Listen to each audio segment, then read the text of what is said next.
A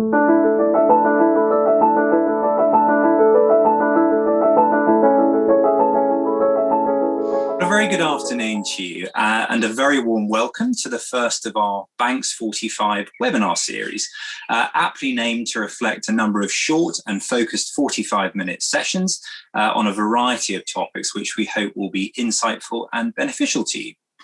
I'm lucky to have met a good number of you either bilaterally or as part of various joint events, particularly Sibos, which again I understand this year is looking to be virtual. But for those who I haven't met either virtually or in person, my name is James Ward and I run the Banks and Transaction Services business here at NatWest. I'm delighted to be joined today by Andrew Blincoe, our Head of Corporates and Institutions, and Matt Tuck, our Head of Customer Propositions and Delivery. I'm very conscious that the three of us are, in relative terms at least, still quite new into our roles.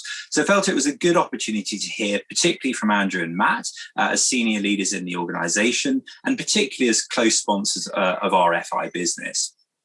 In terms of format, I'll kick off with a few of my own and some pre-submitted questions, but we'll also move to an open Q&A session, as you've just heard. So if you'd like to submit any questions, please do so. I know Andrew, Matt and I are very keen for this to be interactive. We certainly don't want to feel too scripted. So very, very keen to get your questions. I think we'll feel certainly it's much more interactive and more authentic in this way. So without further ado, let's move on to our first discussion topic to get to know our panelists. Matt, perhaps I could start off with you. Many of our audience members will of course know you from the industry in your prior roles at previous institutions, but will perhaps know less about your current role here at NatWest. So do tell us a bit about you, your role and your current priorities, if you don't mind. Thanks, James, and good morning, good afternoon, good evening to everyone. As James alluded, I probably know many of you on this call from my prior life. Obviously, have a soft spot for the financial institution space, having been an FI banker for a number of years. In terms of NatWest, I've been here about 13 months now. Actually, joined on lockdown day. It's been an amazing experience. Learned a lot over those last 13 months, and talk a little bit more about that and what NatWest has been doing later on in the panel session. So my responsibility, I'm the Head of Customer Propositions and Delivery. What that will mean in old language is product, service and operations. And I describe my role as being responsible for running the engine room of the commercial bank, supporting a broad range of customers, including our very important FI customer base. In terms of our priorities, the reason for changing the name from product, service and operations, there's a clue in the title, which is very much that we're building and delivering propositions for customers, not products. And we are very focused on delivery, the execution, and making sure that our right to play with yourselves as key clients is maintained consistently 24/7 and 365 days a year, which frankly is where the market is these days.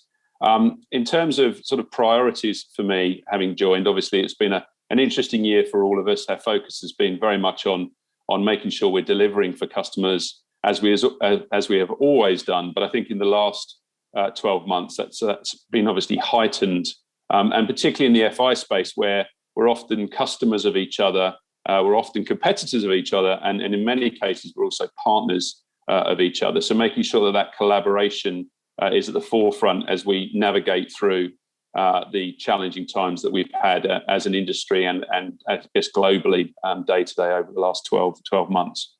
If I look ahead, our continued focus will be on execution and perfection in execution, and that's end to end. So when I look at the FI relationships in particular, we're looking at starting from your customers as they transfer through the services that you provide to them, and then the services that we then provide to you and vice versa onto our own customer base. So that whole value chain is where we're looking and focusing. And in particular in areas like APIs, Swift GPI and ISO, great opportunities for us to enhance that experience, not just for ourselves with each other as banks, but also for our underlying customers as they use our services to transact both domestically and internationally. The other area, I guess, of focus for me as the head of CP&D is very much around trade finance, looking at the opportunities that we have in that space to be a partner with yourselves to provide solutions for your customers as they go cross-border into the UK and Europe, and vice versa as our customers in the UK and Europe go outbound. I have to say it's been a very interesting 13 months, as I said before. I will talk a little bit later about kind of my perspectives on NatWest, but I have to say it's been a roller coaster of an experience, but I've enjoyed it immensely and really enjoying being part of the NatWest family. James. Matt, thank you. Really appreciate that. And I guess as one particular observation for all, neither Matt or I have actually managed to meet in person yet. I'm sure we will at some stage, but certainly running the FI business and having the head of delivery not having met each other, hopefully at one stage we will. But it's proven out in many respects that we've been able to execute our strategy very seamlessly, actually, without having to sit in a boardroom or a meeting room to do that. So it's been great having you on board, Matt, and thank you for that introduction. Andrew, I guess turning to you, similarly, while I know, having been in the organisation for a fair while and in a variety of senior roles, recently taking on the corporates and institutions leadership, you're certainly taking the business through a significant transformation, above all at a franchise level, corporates and institutions spanning much more broadly right across the organisation to include our NatWest Markets franchise and the way that we position ourselves. So would be great for you to talk a bit about your background, your current role. And I guess in particular, if I could ask you to focus a bit on what we call internally our one bank approach, which I know, while not revolutionary, I think will certainly echo with our clients online here in terms of how we present ourselves to the market and how we bring the whole of the organisation, to our client base, whether it be corporates or financial institutions. So Andrew, perhaps I could ask you to comment. Sure, and thanks, James, and hello everyone, and good to be meeting a number of you virtually, and as James said, hopefully one day be able to meet a number of you face to face. Yes, I'm Andrew Blinker. If Matt's been in the organisation 13 months, I think I've just completed 13 years. As James said, a number of different roles. I was actually a lawyer by training and background. I did my first stint at Allen Over and joined the bank, as I say, about 13 years ago. In that time, my background was primarily infrastructure, project finance. And as James said, most latterly, took over in the middle of last year running the corporate and institutional franchise. I think in important context around that as well, actually, the year before that, I was one of the co-leads on our project to look at and review the size, shape and mandate for NatWest Markets, which a number of you obviously will have seen Alison led with in her first set of annual results as CEO, and has obviously been a big part of our transformation over the last 12 months. Really, I mean, as James said, that's a great example of, but it's by no means the only example of, the broader mantra of delivering a one bank approach. I think a number of you will have observed, and we certainly felt as we got to that juncture a year or two ago, that parts of the group, whilst were performing important roles separately, that there was definitely more we could achieve in terms of the sum of the parts, and really by aligning all of our capabilities, having single customer plans, having single focused points of engagement and attachment to ensure that we're delivering, as James said, the best of the whole bank to our customer base. James also sort of touched on the fact that we're absolutely evolving the broader corporate and institutional team at the moment to better reflect that and to have a structure that is both simpler to navigate, but also, again, puts all of that expertise and aligns it most effectively around our client base, of which, as Matt said, this audience and our FI customers are obviously a hugely important part. So with that, as I say, looking forward to listening to your questions, and back to you, James. Thank you very much indeed, Andrew. I guess, only one brief build on that, which I hope and expect Andrew and Matt would reflect as well. And Andrew talks a lot about this internally, but really our ethos is to be customer-led as opposed to product-led. So I think the notion of one bank, while not new at all, I think the size of the organisation we are, the lack of complexity now that we have in our new revamped strategy, really allows us to be very, very fluid in the way way in which our clients interact with us and where the main entry points are. But above all, we just want to make sure that our clients are very, very clear on our capability set, escalation paths, and their ability to really navigate organizations. And I know you as our audience, our clients in particular, banks can be complex organizations. So one of the biggest opportunities we have here is to be simple to deal with, not just for you as our bank clients, but also our corporate clients as well. And certainly a lot of what Andrew and Matt are undertaking in their respective organizations will help facilitate that. So you'll certainly see more of that as these two leaders continue to set out their organization and drive forward Alison's overall strategy. One other point that I would make very, very briefly, and I guess I'll ask both Andrew and Matt to touch on, a lot of the questions I get asked by bank clients, which is a very, very fair question given our last sort of 6 years or so, is our commitment to the FI franchise. And no doubt it's been very public that we have reduced down our perimeter, our focus and our product set. But it would be really important for me, not just to say these words myself, but to hear it from Matt and Andrew as well, that the commitment at every level in the organization to the FI franchise. So Andrew, perhaps I could call on you initially to speak to that point.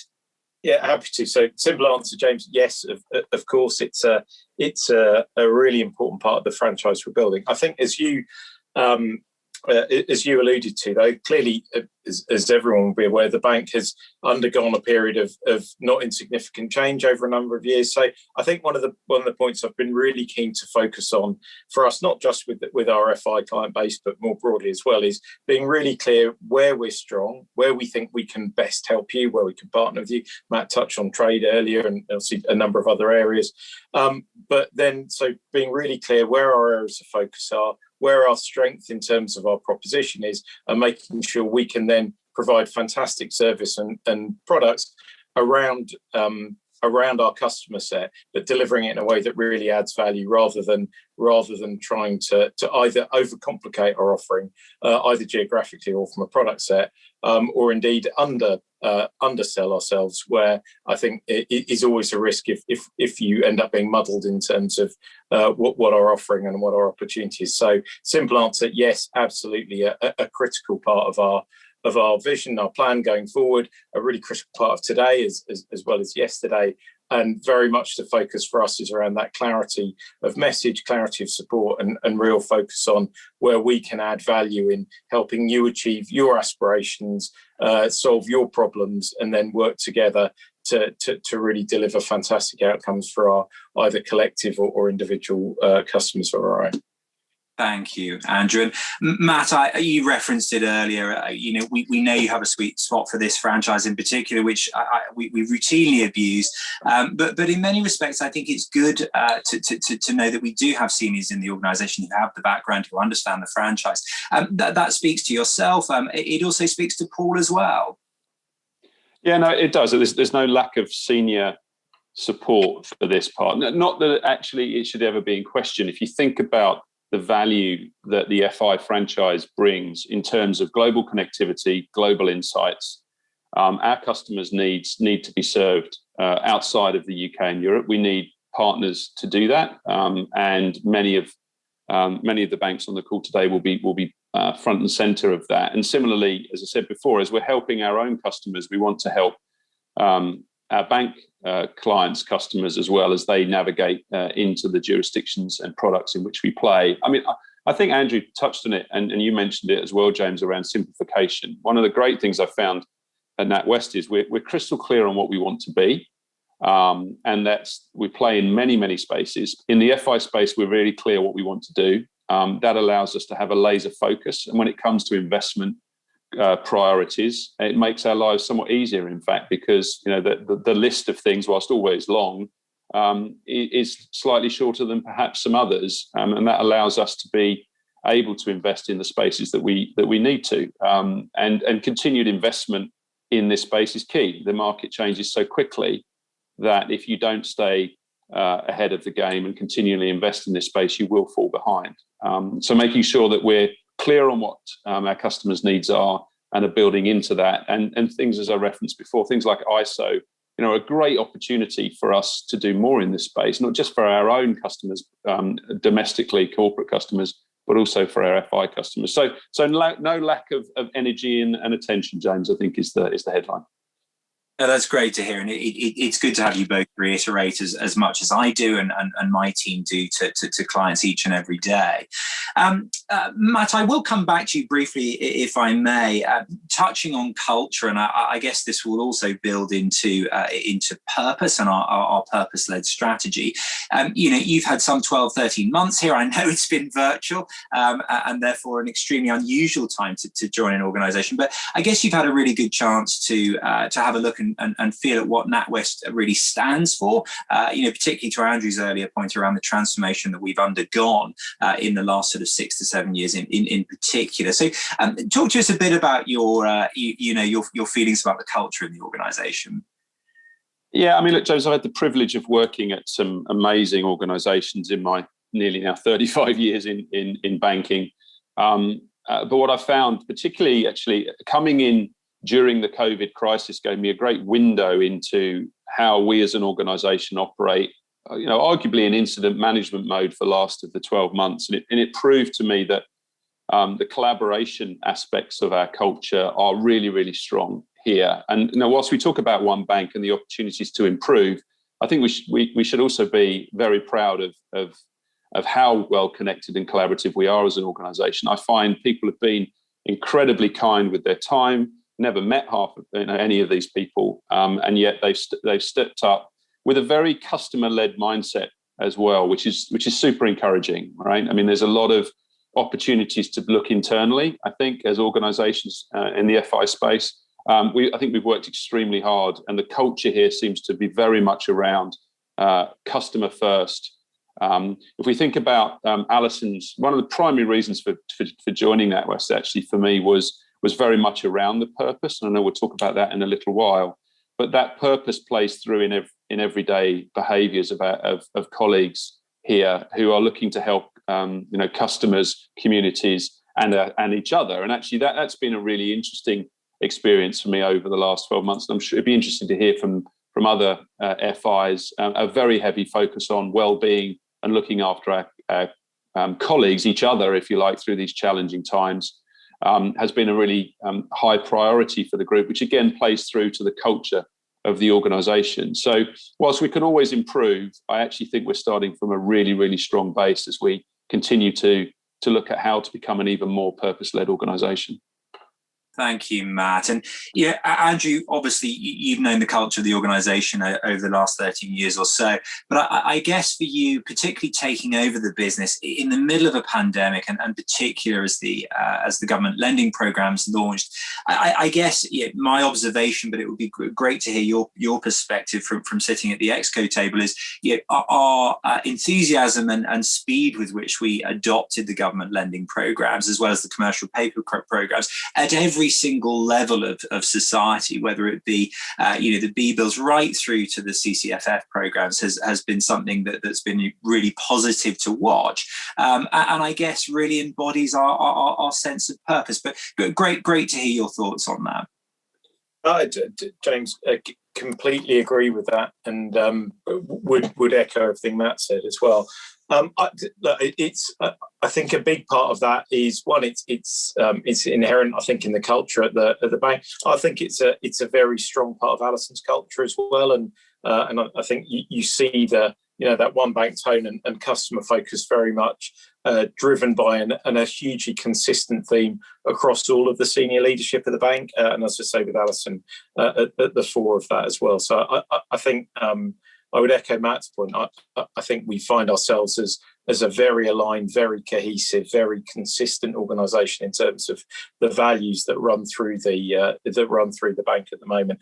I mean, you mentioned the government schemes. I think absolutely, and I'd probably bring together your comment there and Matt's comment around a number of people working together who obviously everyone was working remotely, or pretty much everyone was working remotely, and a number of people hadn't met each other. I think the speed with which people were able to come together, it was a great example in the context of CCFF, that the government paper scheme, how NatWest Markets and the commercial bank worked absolutely seamlessly together to deliver, not far short of or more than 1 in every £4 of commitments under that programme was was a phenomenal effort, and we're really delighted to be able to mobilise that quickly to support that broader range of our customer base at a time when they really needed it. So yeah, look, I think it's that alignment and that consistency it's important in terms of it being, I think, a really good place to work. I think it's important in terms of the feel we give to our clients as well. But equally, if not more so, obviously, it's really important that you then see it and the effect of that consistency and collaboration and single point of focus really shines through, I think, in the speed with which we were able to deliver that programme, both under extraordinary working circumstances, but also under a really short period of time as well. So yeah, it was, I think, definitely something we were hugely proud and pleased to be able to be part of. Thank you, Andrew. Matt, anything you'd like to build on that at all before I move to the next question? No, I think we've covered it. I think the proof of the pudding is in the eating, though, and how our customers feel that coming through. So we're obviously very proud of our culture here, and I think we should be. But at the end of the day, it's the proof of the pudding is in the eating, and getting feedback from our customers on what they're seeing and how that is playing through to them will be key. So it's all well and good saying it. It's all about delivery. And when we start to talk about purpose in particular, how is that purpose feeling to our customers, and particularly relevant in the FI space as we're all playing in the same sector. That's great. Thank you, Matt. I'll turn to a couple of the pre-submitted questions before we open up the line for broader questions. This is an interesting one, actually, and we've had the debate recently at Andrew's management team. What is your expectation for international travel and international face-to-face meetings post-pandemic? And I guess, it's a particularly interesting question because, of course, a lot of our focus is naturally and expectedly, in the UK and how quickly we will open up, and it's very much aligned to the overall government strategy for opening up the country. But of course, particularly with the FI client base that we have here on the phone, a lot of our clients are based internationally. So we still have a very strong drive to ensure that we are able to see our clients and they see us in due course. So I guess would be great to get your perspectives as much as you can. And I recognise you're not setting policy in France or Germany or Italy or anywhere else, but I guess just a general view on how that will change, not least as we're hearing already today that Sibos itself would have been in Singapore at the end of this year. It won't be, it will be virtual. Just your thoughts on how the whole industry is changing and I guess how business travel will look. Matt, you're off mute. Perhaps I could start with you.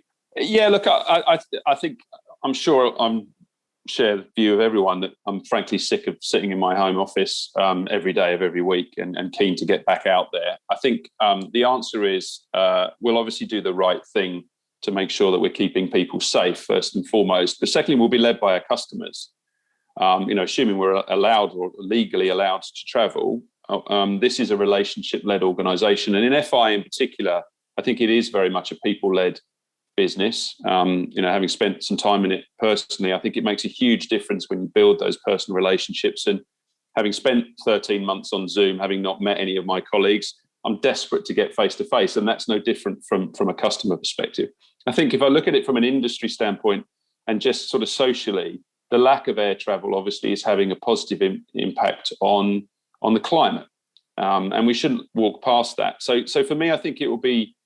I hope we don't go back to where we were before, where I think there was probably a little bit too much travel. The natural default was, let's get on a plane. I think we need to be very alive to the footprint that we create by that. But at the same time, I think having a customer-led view when customers need to get face-to-face time will absolutely be there and looking to do that as soon as we're able to. Andrew, great to have you build on that. Yeah, no, I very much echo what Matt said. I think to give a personal experience, I sit on the board of a company in Sweden, part of the group. I guess to use Matt's example, historically we'd have a board meeting every 2 months. I would go to each one of those in person. I can't see myself going to every one of them in person going forward, but definitely over the last year, I've seen how much of the richness you lose by not having any face-to-face interaction. So I think it will be about finding that right balance. I think our footprint and the impact we have through international travel is definitely something we'll want to be aware of. But as Matt said, we are absolutely a relationship-led institution, and maybe there's some magic sauce out there that I haven't seen, but I certainly haven't found that the best way to drive and really embed strong relationships is sitting in my spare bedroom looking at an iPad all day. So I'm definitely similarly keen to, at the right time, and with the right people to be out meeting people face to face as well. Fantastic. Thank you, Andrew. Well, we've very rapidly actually come to a time where I'd like to open up for Q&A. So, Gareth, just could you perhaps remind all as to the easiest way for people to be asking questions, and we'll get going either through the app or directly over the phone. Certainly, thank you, James. So just as a reminder, if you would like to ask a question verbally, you can use the raised hand function, or if you're on the telephone, you can press *9 on your telephone keypad, and then when we prompt you, you can press *6, or you can type your question using the Q&A button at the bottom of your screen. But for now, I shall hand it back to you, James. Thank you. Thank you very much indeed, Gareth. We'll certainly welcome questions coming through. One of the things that I've really enjoyed taking over the bank's business is, I guess, the openness, the authenticity, and actually the information sharing has been really open and honest. And I found that to actually be really helpful. In fact, actually coming out of a pandemic, somewhat of a responsibility that we actually exchange ideas with each other, keep the industry going, and make sure we're very, very clear on how to manage our businesses going forward collectively. There's a couple of questions coming through, which I will probably direct the first one to Andrew, if I may.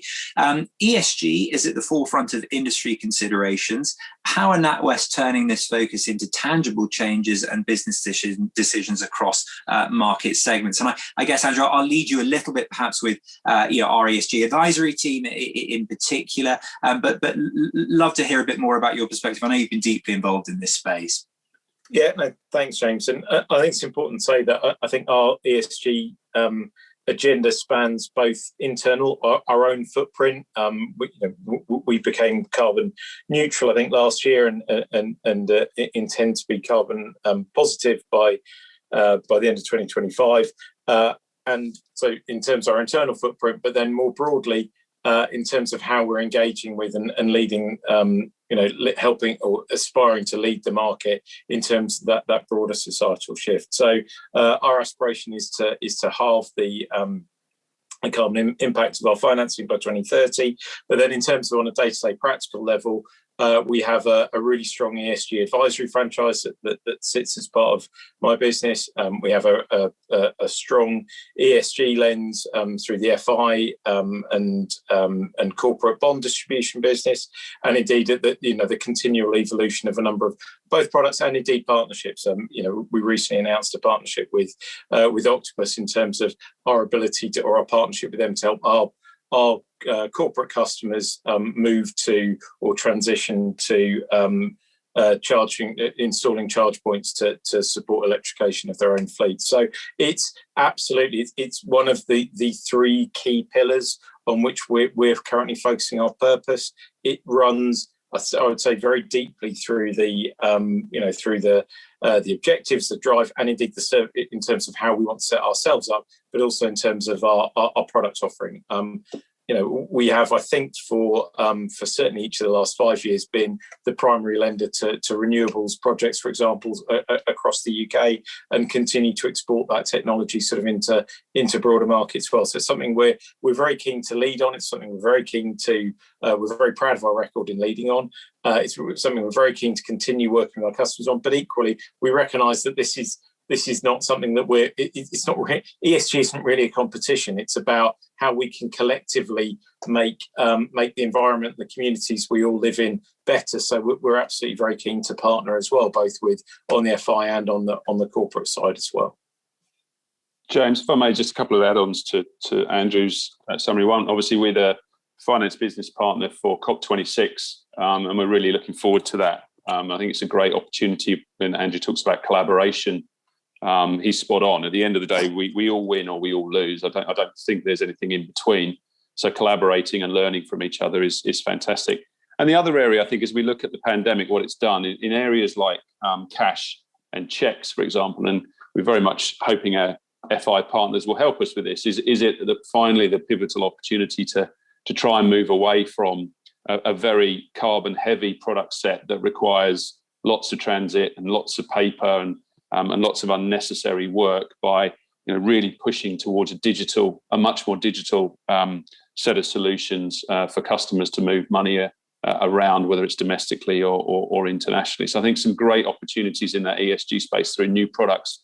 But again, it needs to be done in collaboration, because at the end of the day, we are at the end of the chain to deliver for what our customers' needs are. But I think it's a once in a lifetime opportunity for us to push some behavioural change with our customers to help. Thank you, Matt. A question here, I think, well, probably for both of you as well as me, and I guess internally we're classing it our ways of working strategy, and it's really talking about our perspectives on our return to the office, both in terms of absolute return to the office, but really our future strategy going forward, and I guess how we've embraced some of the themes of the last year or so, but also to really both of your points to reflect on the fact that actually an office is still an important place to be to collaborate going forward. I know both of you have been particularly involved in that planning. Both of you particularly very, very, very similar, but also very different business profiles, different needs in terms of people's time in the office. So, Matt, why don't I start off with you to talk a little bit about a pretty broad range of businesses, both from product right the way through to service and ops, around the country and so on. So, I'd love to hear a bit more about your thoughts on the return to the office. Look, I think you've hit the nail on the head, James. I've got teams in India, I've got teams in service centres, I've got product specialists. So I've got different, personas, if you like, of teams that have very different challenges day to day, from working from home versus working in the office. I think that, but if you take a step back and have a balcony view of this, again, it's a once in a lifetime opportunity for us to change. And I think the going position would be to try and be as flexible as we possibly can for colleagues to find the right environment for them to operate. And it's really what you do in the office rather than just return to the office. Candidly, I don't think we'll come back and just have banks of desks and screens. That may not be the case for some of our operation centres, because there are different challenges in that space. But broadly, I think we want to do different things in the office. It's about collaboration. It's about learning.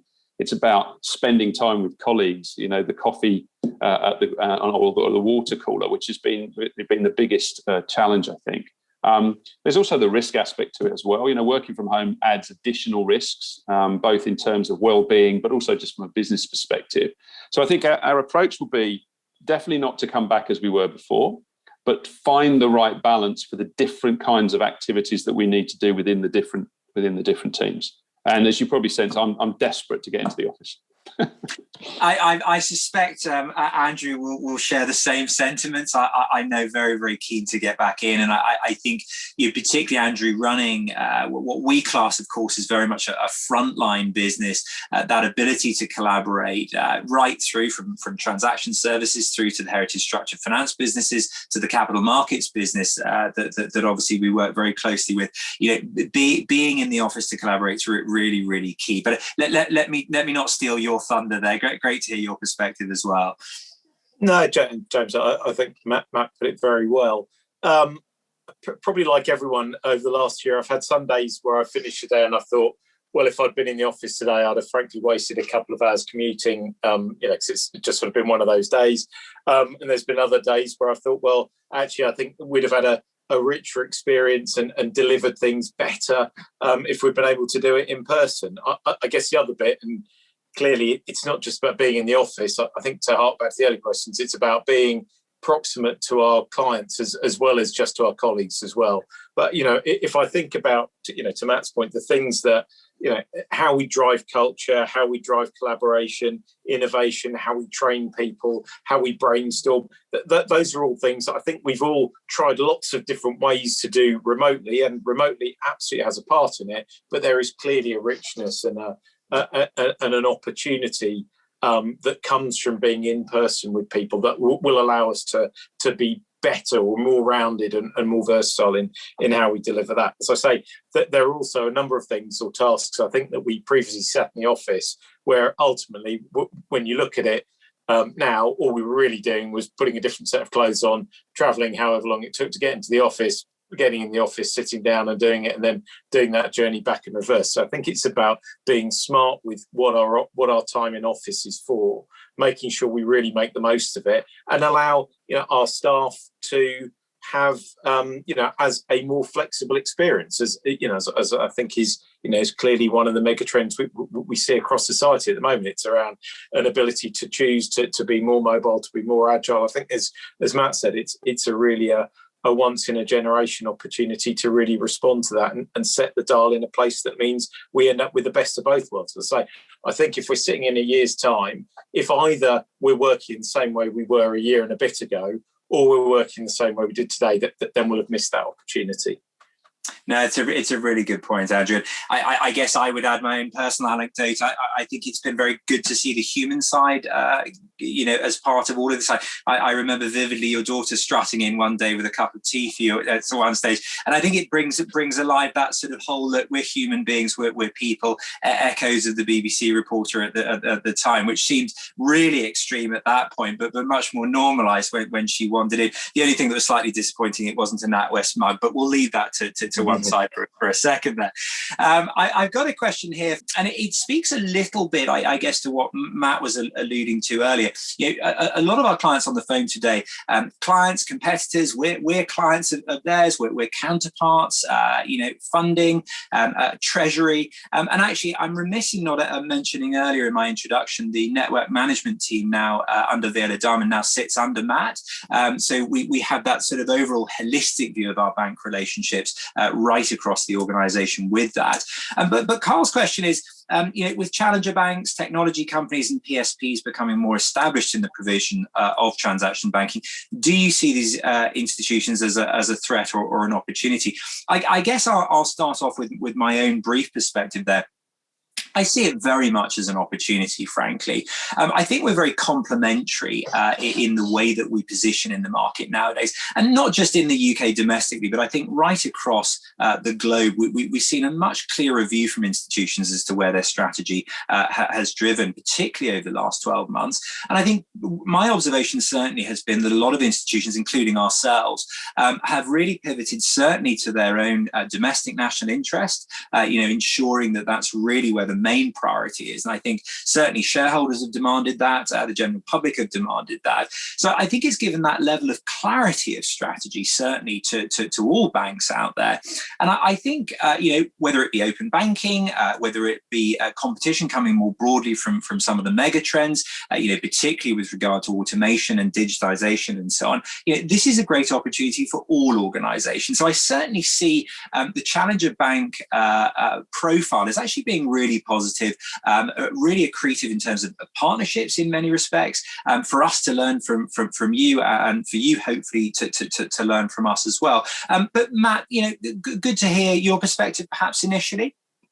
Look, I think you said it well, James. I mean, I think for me, the challenger banks and the fintechs in particular are great opportunities to learn and partner. But at the end of the day, this is a space that there's been lots of competition over the years. Having more competition is something that regulators and governments want. So, any suggestion that we can stop that tide would be foolhardy. If nothing else, it keeps the sort of the longer term players like ourselves on our toes, because you've got nowhere to hide. And that drive towards technology-led solutions, digitalization, giving customers kind of real-time capabilities that we all need to do. It's great to see that level of competition, if you like, in the market. But I do agree with your point. I think collaboration is also really important here. And whilst we compete with each other on a daily basis for customers, there's also great opportunities for us to work together and collaborate. So it doesn't worry me. I don't lie awake at night worrying about competition. But I think for me, the headline is, you're only as good as yesterday's delivery, and therein making sure that we're constantly delivering 24/7 365 days a year for our customers. I think the fintechs and the challenger banks help us to make sure that we do that. Fully agree, Matt. Thank you, Andrew. I guess I'll pivot, and I'm acutely aware of us coming up against time, and I want to be respectful of our audience this time. But I guess the classic question, Andrew, here, what keeps you awake at night? What do you see as the biggest threat to NatWest's growth agenda? And whether that be you having to sit in front of the PRA or the regulator more broadly, which I know both of you have to do on a regular basis. But I guess in terms of growth, coming out of this crisis, there are clearly threats. There are mega trends. There are issues in front of us. But is there anything that particularly concerns you, or is your feeling we're pretty well prepared for whatever we've got ahead of us? Andrew, perhaps I could start with you. Yeah, so it's a good and broad question, James. I would to come back to what I guess sort of metaphorically sort of keeps me awake at night. For me, it's focusing not on the competition, it's focusing on our customers. Because I think we live, as we know, we live in a rapidly changing environment, be it COVID, be it climate change, be it Brexit, be it digitalisation, be it the advance in AI and technology. We live in a time of enormous change societally and from a technology perspective, and indeed from a sort of global health perspective. So I think making sure that we are, to Matt's earlier point, and the point we both talked to earlier, we're really crisp on how the role we can play in helping our customers solve their problems, helping them fulfill their aspirations, and doing that in a way that delivers in a really effective and crisp way. That's the bit. I think it's getting that balance between consistency of long-term vision, long-term principles, long-term approach, with the necessary dexterity to adapt to what continues to be a rapidly changing environment around us. So that's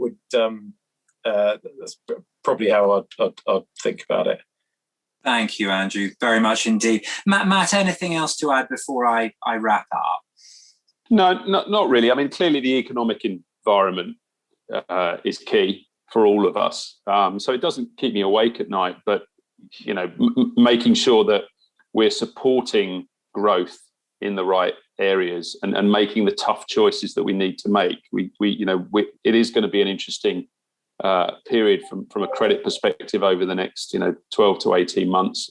There will be some customers who, obviously not in this space, but there will be some customers that may struggle, and making sure we're supporting them in the right way without just simply putting more risk on is going to be key. So the economy is key, but I agree with Andrew. I think that laser focus is something that we really need to make sure we don't lose sight of. And as I said at the beginning, I think we have a very clear vision of who we are and what we want to be and where we're going. But making sure we don't get distracted by that, and making sure that the customer is always at the forefront of every conversation we have will be key.